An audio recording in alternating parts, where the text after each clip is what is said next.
Recently supreme court के एक order ने अरावली हिल्स के फ्यूचर पर एक बड़ा सवाल खड़ा कर दिया है। कोर्ट ने माइनिंग पर रोक लगाते हुए पहली बार अरावली की एक यूनिफॉर्म डेफिनेशन एक्सेप्ट की। लेकिन दोस्तों, इस वर्डिक्ट के बाद अरावली को बचाने वाले खुश नहीं हैं, बल्कि डीपली कंसर्न्ड हैं, क्योंकि कोर्ट ने कहा कि सिर्फ वही पहाड़ियां अरावली मानी जाएंगी जो लोकल रिलीफ से 100 मीटर या उससे ज़्यादा ऊपर हो, और यहीं से प्रॉब्लम शुरू होती है। एक्सपर्ट्स के मुताबिक इस एक हाइट लाइन के चलते एनसीआर की 90-95% अरावली पहाड़ियां एक झटके में लीगल प्रोटेक्शन से बाहर हो सकती हैं। सवाल सीधा है, जब 670 मिलियन साल पुरानी ये माउंटेन रेंज आज भी कोर्ट के ऑर्डर से बचाई जा रही है, पर ये धीरे धीरे गायब क्यों हो रही है? चलिए अरावली के इस डेंजरस पैराडॉक्स को डिटेल में समझते हैं। इसकी हिस्ट्री से लेकर जियोग्राफी, इकोलॉजिकल इंपॉर्टेंस और आज चल रहे उस साइलेंट डिस्ट्रक्शन तक सब कुछ डिटेल में समझेंगे। दोस्तों, आज हम जिन माउंटेन रेंजेस की बात करने वाले हैं उन्हें वर्ल्ड की one of the oldest geological features consider किया जाता है। इन रेंजेस का नाम है अरावली। दोस्तों, अरावली माउंटेन रेंज भारत के नॉर्थ वेस्टर्न पार्ट में स्थित है और ये रेंजेस नॉर्थ ईस्ट से साउथ ईस्ट डायरेक्शन में दिल्ली, हरियाणा, राजस्थान से होती हुई गुजरात तक जाती हैं।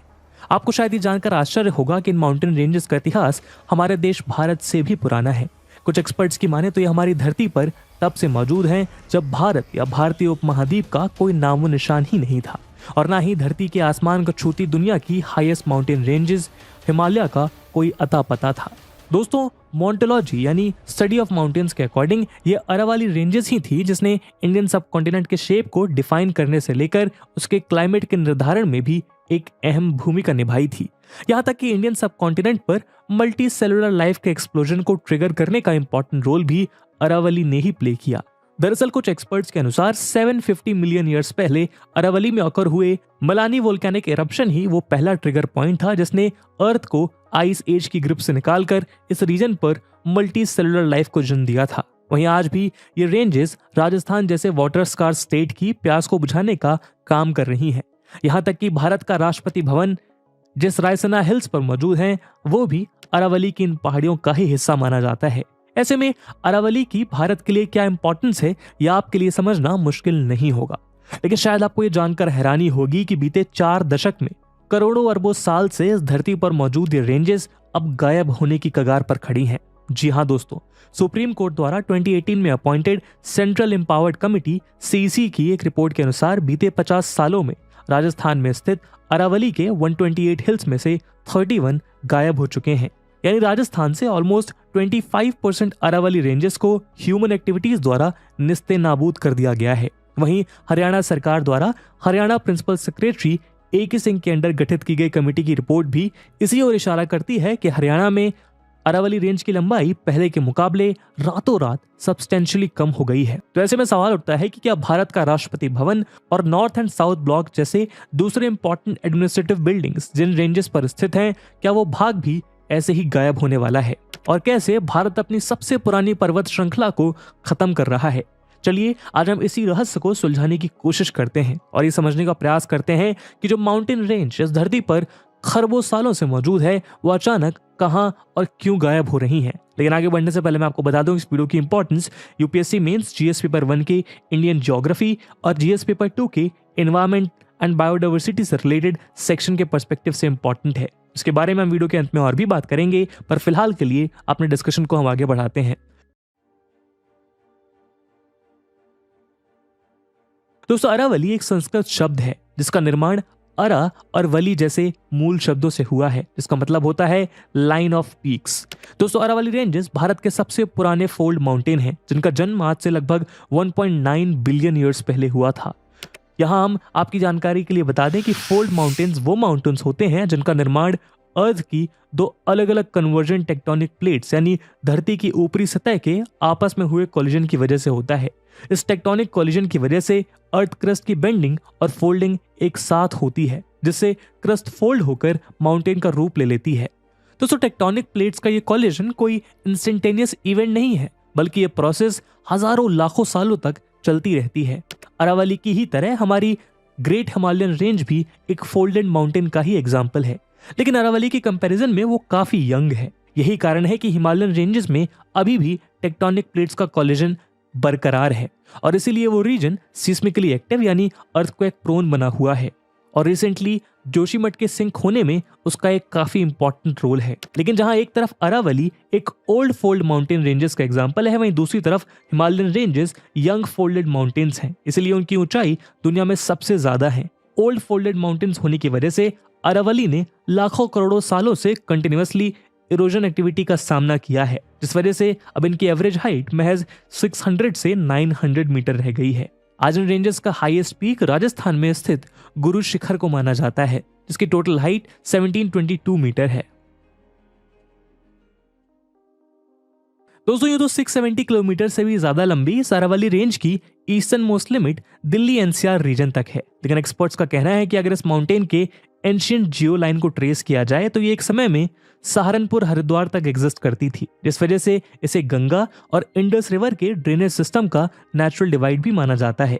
यही नहीं, एक्सपर्ट बताते हैं कि अरावली रेंज ही है जो मानसून के दौरान एटीन्यूटेड मानसून क्लाउड्स को शिमला और नैनीताल की तरफ ईस्टवर्ड पुश करते हैं, और इसी के चलते सब हिमालयन रिवर्स और इनडायरेक्टली नॉर्थ इंडियन प्लेन्स के बहुत से इलाकों को पानी मिल पाता है। वहीं दूसरी ओर विंटर में ये माउंटेन रेंजेस इंडस और गंगा एलुवियल रिवर वैलीज को सेंट्रल एशिया से आने वाली कोल्ड वेस्टर्ली विंड से सुरक्षा भी प्रदान कराती हैं।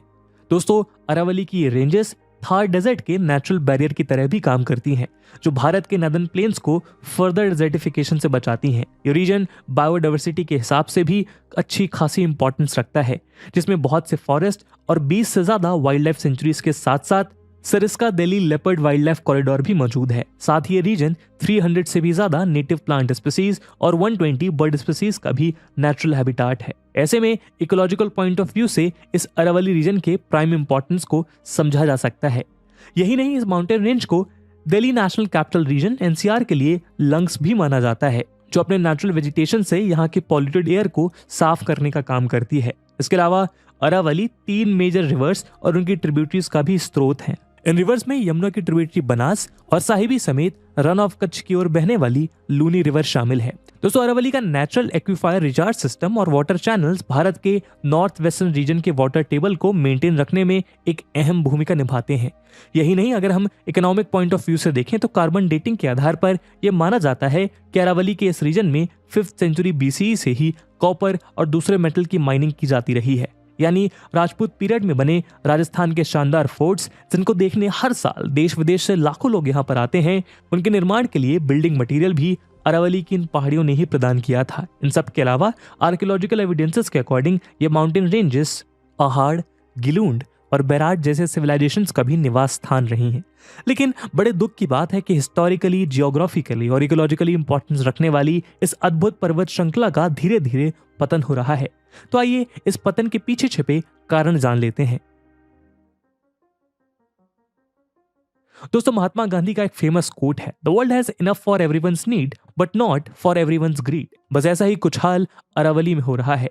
जैसा कि हमने आपको बताया, ये पहाड़ियां सैकड़ों साल से मानव की हर जरूरत को पूरी कर रही हैं, लेकिन बीते कुछ दशकों में कंस्ट्रक्शन सेक्टर की डिमांड पूरी करने के लिए अरावली की पहाड़ियों को ठीक वैसे ही नोचा खसोटा जा रहा है जैसे गिद्ध किसी मरे हुए जीव को नोचता है। The forest survey of India FSI की 2017 रिपोर्ट ये बताती है कि अरावली में 3200 से भी ज्यादा साइट्स पे इलीगल माइनिंग चल रही है। वहीं 2018 की ही CAG यानी comptroller and auditor general of India की एक रिपोर्ट 2011 से 2017 के बीच अरावली से 98.87 lakh metric ton minerals illegally excavate होने का दावा करती हैं। पॉलिटिकल बैकिंग और लैंड माइनर्स के ऑर्गेनाइज्ड क्राइम सिंडिकेट पूरी तरह से बेखौफ होकर इन रेंजेस की बेधधक माइनिंग कर रहे हैं। इंडिया टुडे की जुलाई 2022 में रिलीज एक इन्वेस्टिगेशन रिपोर्ट के अनुसार अरावली से बिल्डिंग मटेरियल निकालने के लिए इलीगल माइनिंग माफिया डायनामाइट्स तक का इस्तेमाल कर रहे हैं, जिसके जरिए वो न केवल पूरे के पूरे पहाड़ ध्वस्त कर देते हैं, बल्कि यहाँ से निकले पत्थरों को सीक्रेट रूट्स और चैनल्स की मदद से ट्रांसपोर्ट भी कर देते हैं। आलम यह है कि आज ये माइनिंग माफिया बिना कानून की परवाह किए अपना सिंडिकेट डंके की चोट पर चला रहे हैं। इस बात का अंदाजा आप ऐसे लगा सकते हैं कि पिछले साल 2022 में इलीगल माइनिंग के खिलाफ की जा रही एक रेड के दौरान हरियाणा के नूह में इलीगल माइनर्स ने हिट एंड रन असॉल्ट में वहां के DSP सुरेंद्र सिंह की हत्या कर दी थी। लेकिन इस तरह का ये अकेला मामला नहीं है। अगर हम बीते कुछ सालों की ही न्यूज रिपोर्ट्स पर नजर डालें तो हम पाएंगे कि इस रीजन में इलीगल माइनर्स और पुलिस के बीच मुठभेड़ होना एक आम बात है। स्टेट गवर्नमेंट रिपोर्ट्स के अनुसार हरियाणा के अकेले नूह में ही 2021-22 के दौरान इलीगल माइनिंग के खिलाफ 200 से ज्यादा एफआईआर रजिस्टर हुई। ऐसे में ये समझना मुश्किल नहीं है कि राजस्थान, हरियाणा और दिल्ली एनसीआर रीजन में तेजी से होता डेवलपमेंट अरावली से ही फ्यूल किया जा रहा है। लेकिन बात केवल इलीगल माइनिंग की ही नहीं है, बल्कि इसके साथ बढ़ते मल्टी डायमेंशनल ह्यूमन ग्रीड की भी है। तो चलिए अब हम उन सारे डायमेंशंस को समझ लेते हैं।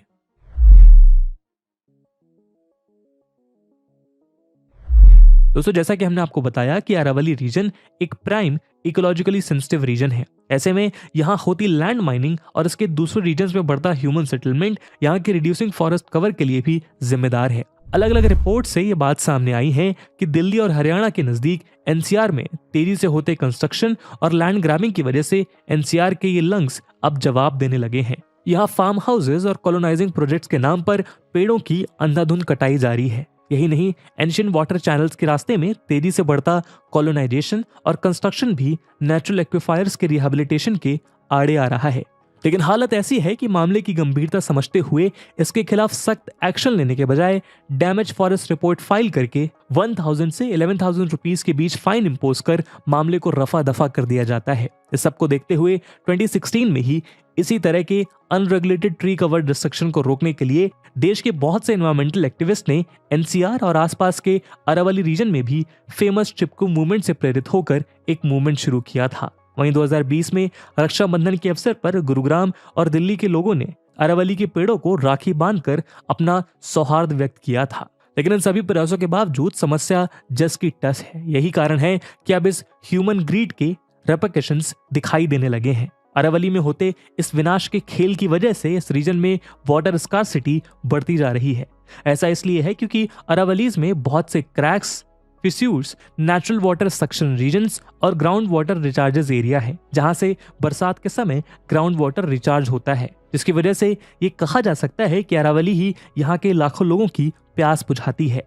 लेकिन इस अनरेगुलेटेड माइनिंग की वजह से ग्राउंड वाटर रिचार्ज में कमी देखने को मिल रही है, जिससे ऑलरेडी पीने के पानी की समस्या से जूझता इंडिया का वेस्टर्न रीजन और भी ज्यादा सूखता जा रहा है। Wild life institute of India के 2017 के सर्वे में ये बात सामने आई थी कि साउथ हरियाणा में 12 वेजिटेटिव गैप्स हैं, जिसके लिए अरावली से होने वाले सैंड ड्रिफ्ट को जिम्मेदार माना जा रहा है। ऐसे में अब एनवायरमेंटलिस्ट को ये चिंता सताने लगी है कि तेजी से होती अरावली की डिस्ट्रक्शन से कहीं थार का एक्सटेंशन और फर्दर नदर्न स्टेट्स की तरफ इंटेंसिफाई ना हो जाए।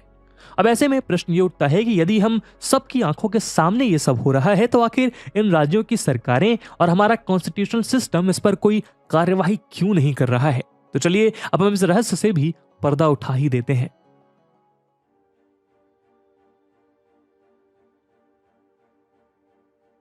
दोस्तों, ये तो सेंट्रल गवर्नमेंट द्वारा ministry of environment, forest and climate change के मई 7, 1992 में रिलीज किए हुए फेमस द अरावली नोटिफिकेशन ने इस क्षेत्र में बिना ministry of environment, forest and climate change के परमिशन के न्यू इंडस्ट्रीज, माइनिंग, डिफॉरेस्टेशन के साथ कंस्ट्रक्शन एक्टिविटीज पर भी रोक लगा दी थी। वहीं सुप्रीम कोर्ट ने भी 2002, 2005, 2009 और 2018 में अलग अलग केसेस में ऑर्डर देकर इस माउंटेन रेंज के फ्रेजाइल इकोसिस्टम में सिमिलर एक्टिविटीज को रोकने के आदेश दिए थे।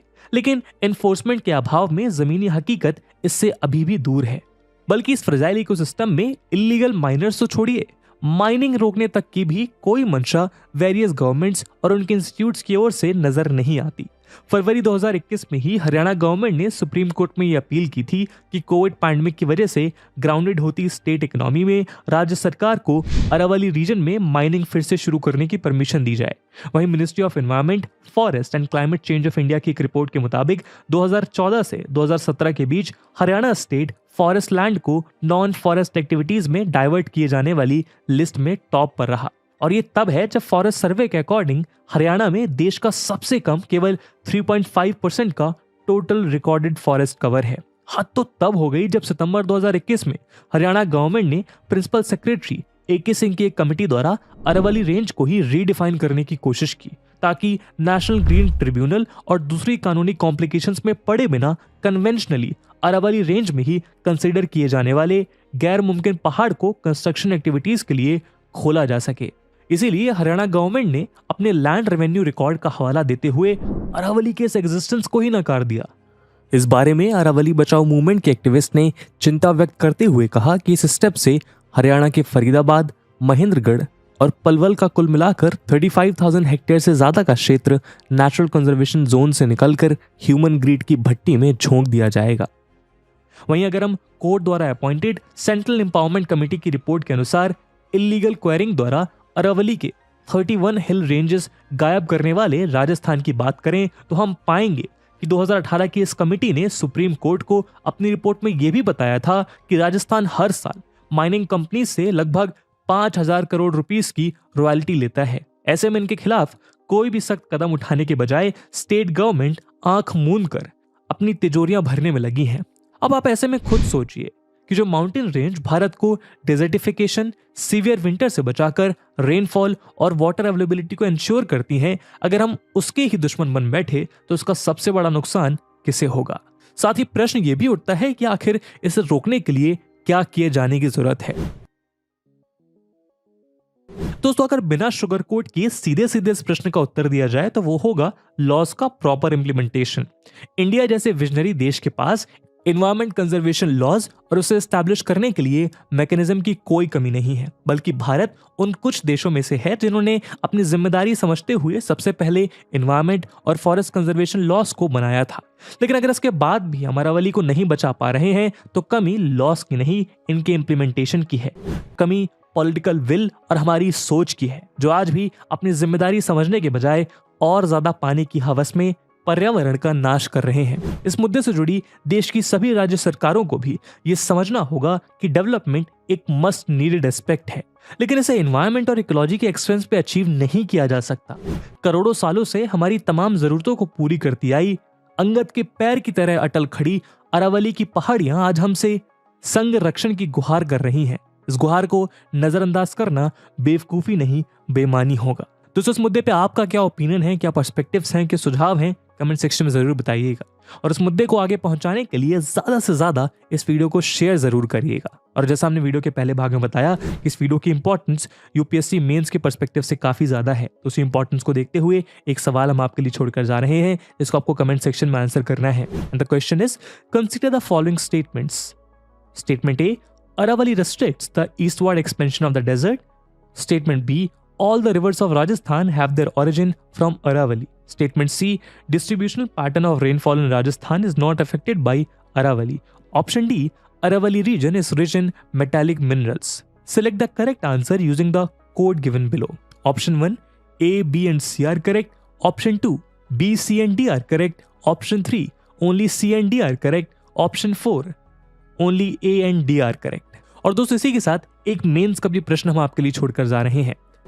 And the question is, what are the ecological hazards that the Aravalli has been exposed to by illegal mining? Discuss. And with this question, my friends, that's it for the video. I hope आपको video पसंद आई होगी, और अगर पसंद आई है तो अपने दोस्तों के साथ साझा करना मत भूलिएगा। हम मिलते हैं अगले वीडियो में, तब तक के लिए जय हिंद, जय भारत।